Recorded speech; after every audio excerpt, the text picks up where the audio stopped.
Hai para calon pemimpin masa depan, selamat datang di podcast SAI Indonesia.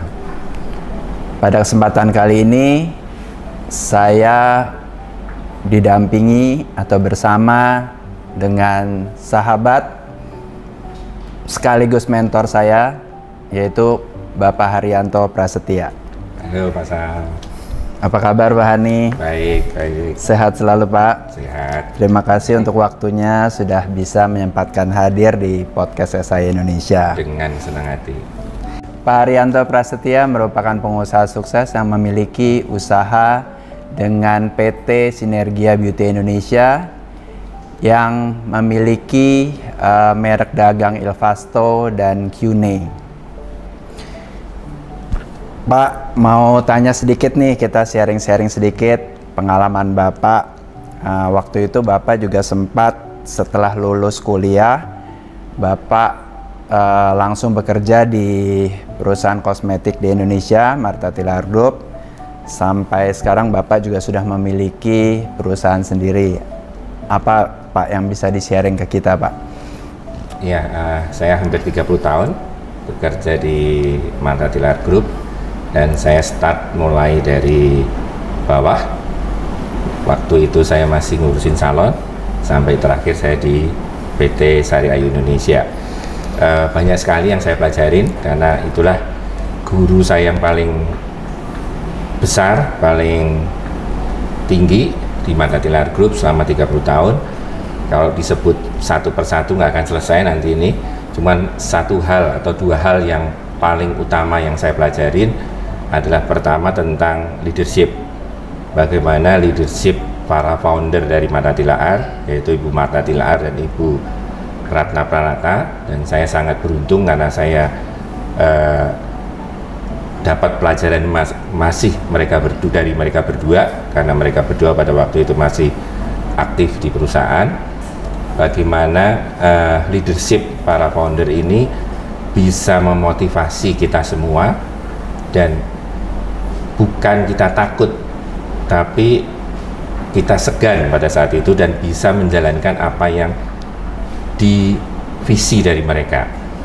Itu yang saya sangat pelajarin, karena dari pengalaman saya juga yang paling utama adalah tentang leadership. Ibu Martha atau Ibu Ratna sering bicara, keunggulan saya adalah bukan saya pintar, tapi bagaimana saya bisa memimpin orang-orang yang lebih pintar dari saya untuk mencapai visi yang mereka punya. Itu yang saya dapatkan dari pelajaran selama 30 tahun ini. Dan yang kedua adalah teamwork dari mereka berdua.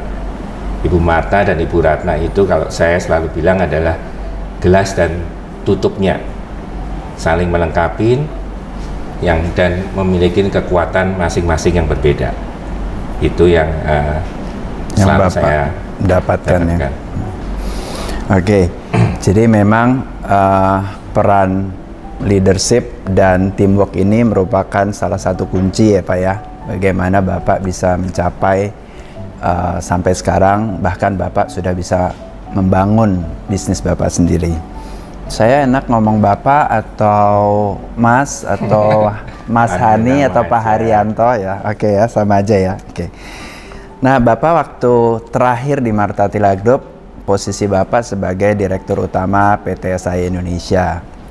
Yang saat itu PT SAI Indonesia kita kenal dengan nama PT Sari Ayu Indonesia.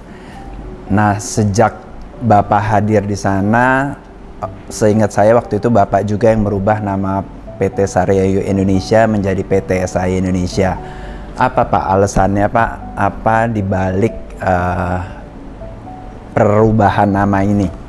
Ya, pada saat saya karena karir saya di Martha Tilaar itu pindah-pindah tempat, dan pada saat itu saya dipercaya untuk memimpin. Pada saat itu namanya masih PT Sari Ayu Indonesia, dan pada saat itu para shareholder merubah visinya, yang tadinya PT Sari Indonesia adalah kepanjangan tangan dari Martina Berto untuk menjual produk-produk Sari Ayu. Pada saat itu kami ditantang untuk bisa menjadi distribusi independen. Sehingga pada saat itu saya berpikiran dengan teman-teman semuanya pada saat itu, untuk kalau namanya masih PT Sari Ayu Indonesia, orang masih berpikiran itu adalah kepanjangan tangan dari Martina Berto. Untuk itu, karena kebetulan namanya juga di lapangan banyak yang menyingkat menjadi SAI, jadi dengan nama itu, dan pada saat itu juga kita merubah mindset dari perusahaan bahwa kita akan menjadi perusahaan distribusi yang independen, yang tidak hanya menjual produk-produk dari Martina Berto. Itulah mungkin salah satu alasan kenapa namanya berubah. Jadi dulu PT Sari Ayu Indonesia hanya mendistribusikan produk-produk PT Martina Berto, yaitu Sari Ayu, Biokos ya. Tetapi sejak Pak Hani bergabung dengan PT SAI Indonesia, Bapak mengganti atau merubah visi, menjadikan perusahaan PT SAI itu lebih independen, bisa mendistribusikan produk-produk di luar PT Martina Berto. Selama di PT SAI Indonesia Pak, mungkin banyak perubahan atau apa nih Bapak melakukan banyak hal yang bisa membuat PT SAI Indonesia itu menjadi sukses. Apa strateginya Bapak Pak untuk membangun perusahaan distribusi tersebut? Tadi sebenarnya hampir sama dengan yang tadi saya belajar dari para founder, bahwa karena pada saat itu PT SAI Indonesia itu cabangnya banyak sekali, dari Aceh sampai di Jayapura ada, jumlah orangnya banyak, sehingga yang kita butuhkan pada saat itu awal-awal adalah balik-balik lagi tentang leadership. Bagaimana strategi yang kita ada susun itu dijalankan dan bisa dijalankan sampai tingkat paling bawah. Saya selalu mengatakan bahwa mungkin strategi 100, strateginya bagus sekali kalau dinilai bisa 100, tapi kalau implementasinya cuma 50, itu nggak ada gunanya. Lebih bagus strateginya lebih simple, mungkin kalau secara ilmu hanya nilainya 60, tapi kalau bisa dijalankan 100% di operasional sampai bawah, itu akan lebih bagus. Terus mungkin yang kedua pada saat itu yang kita banyak lakukan adalah relationship strategi, karena pada saat itu banyak perusahaan-perusahaan multinasional yang masuk ke Indonesia dan mereka memiliki sumber daya keuangan yang besar sekali. Mereka bisa membeli shelving banyak sekali di toko, tapi itu semua bisa kita patahkan atau kita terobos dengan jika kita mempunyai hubungan baik dengan para toko-toko atau pelanggan kita. Nah, menurut Bapak sekarang dengan era digital, semua serba online, menurut Bapak apakah kedepannya perusahaan-perusahaan seperti PT SAI Indonesia, perusahaan distribusi logistik ini, apakah bisa bertahan? Apakah kita juga harus merubah strategi, membuat perusahaan itu lebih ke digital mindset, atau mungkin masih seperti sekarang tetapi mungkin ada perubahan apa yang menurut Bapak bisa kita lakukan di kemudian hari? Ya, kalau menurut saya yang namanya perusahaan distributor secara hakiki atau mudahnya itu cuman dia melakukan 3 hal. Yang pertama packing, yang kedua kirim, yang ketiga nagih. Nah, selama bisnisnya di dunia bisnis ini masih ada 3 komponen itu, maka perusahaan distributor tidak akan masih dibutuhkan. Memang formatnya akan berubah sekali, karena menurut saya walaupun sekarang sudah banyak sekali online, marketplace dan sebagainya, tapi kan 3 hal itu masih dibutuhkan. Memang formatnya harus berubah, tidak seperti bisa dulu, tapi peran perusahaan logistik atau distributor masih ada. Jadi selama masih kita ada barang, kita bisa packing, kirim dan nagih, itu perusahaan distribusi pasti akan tetap berjalan ya Pak ya. Karena walaupun sekarang katanya marketplace kan tetap ada itu, packingnya ada, kirimnya ada.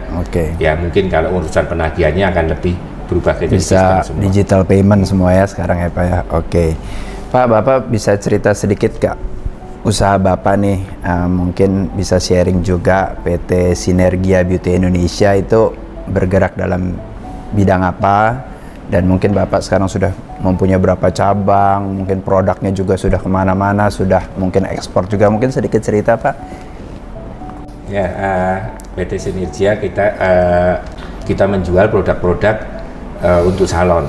Sebetulnya lebih banyak produk-produk untuk kebutuhan salon, jadi profesional salon, seperti obat keriting, pelurusan, coloring, dan juga perawatannya.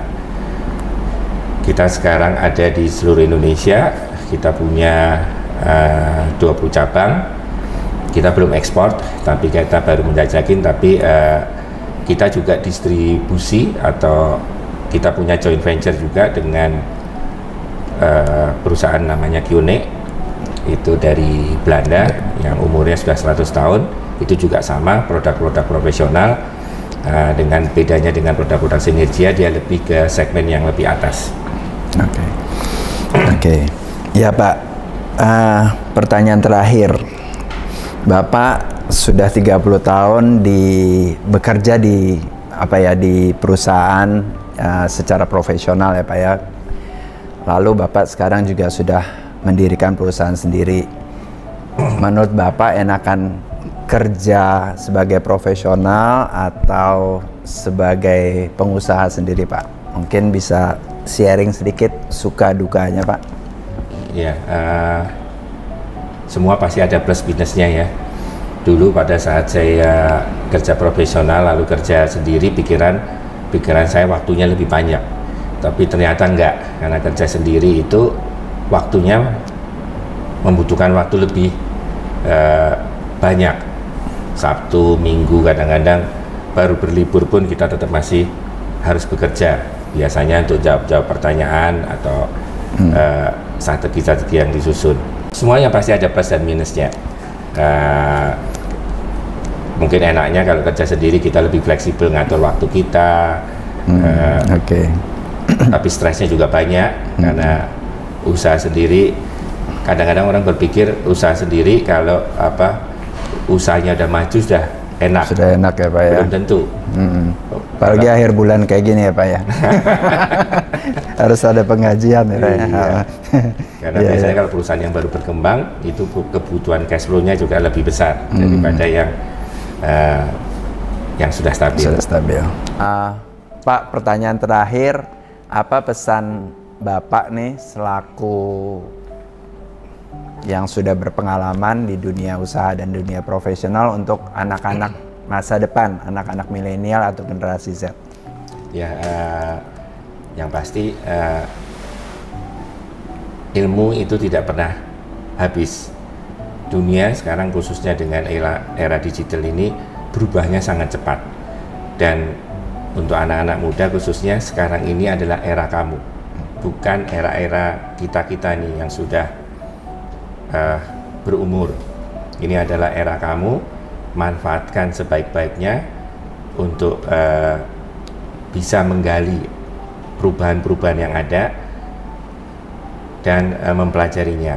Ingat, yang tetap itu adalah perubahan. Tidak ada yang tetap di dunia ini kecuali perubahan. Terima kasih Pak Hani untuk sharingnya, sangat bermanfaat sekali buat kita semua. Jadi inti dari podcast kali ini, apabila ingin menjadi orang sukses, kita harus memiliki leadership, teamwork, lalu kita harus memiliki juga relasi baik ke pelanggan kita atau rekan kerja kita, dan strategi dibuat simple. Yang penting di sini eksekusinya yang harus bagus. Lalu untuk kaum milenial atau generasi Z, jangan lupa pernah berhenti belajar, karena memang ilmu tidak akan habis. Selagi ada waktu, belajarlah semaksimal mungkin. Ya, terima kasih Pak Hani. Ini ada sedikit oleh-oleh dari kami. Terima kasih. Terima kasih. Oke. Ini Pak sedikit. Terima kasih. Ya, oke, sukses ya Pak Terima ya. kasih, Oke, terima sukses. kasih. Sampai jumpa pada podcast SAI Indonesia selanjutnya. SAI Indonesia, let us distribute yours.